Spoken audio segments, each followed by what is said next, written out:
नमस्कार दर्शक बंधु अबिलिटी न्यूज को आपण मानक स्वागत अभिनंदन जनाऊँ।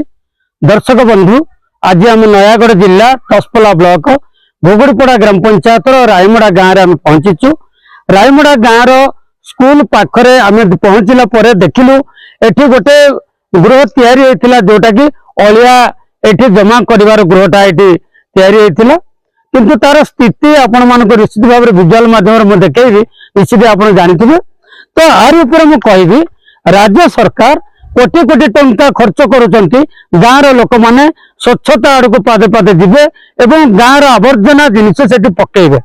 एइबोली अनेक जगार अनेक पंचायत रे अनेक गाँव रे सब तैयारी होकरी लक्ष लक्ष कोटी कोटी टंका हरण चाल करा जायछि।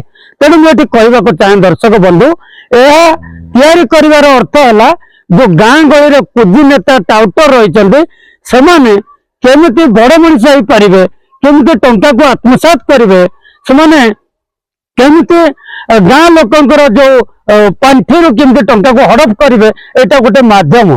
तेणु मुझे राज्य सरकार को निवेदन करी जिला प्रशासन को निवेदन करी ब्लॉक प्रशासन को निवेदन करी ये जो योजना रोचे ए योजना प्रति दृष्टि देकी जदि भलरे तैयारी हो पार भलरे गाँ लोक मैंने व्यवहार करेंगे तेज जाकि स्वच्छता आड़ को पादे पादे आम जापर विचार करेंगे आपण मैंने। दसपल्ला पुनकांत बेहरा रिपोर्ट अबिलिटी न्यूज।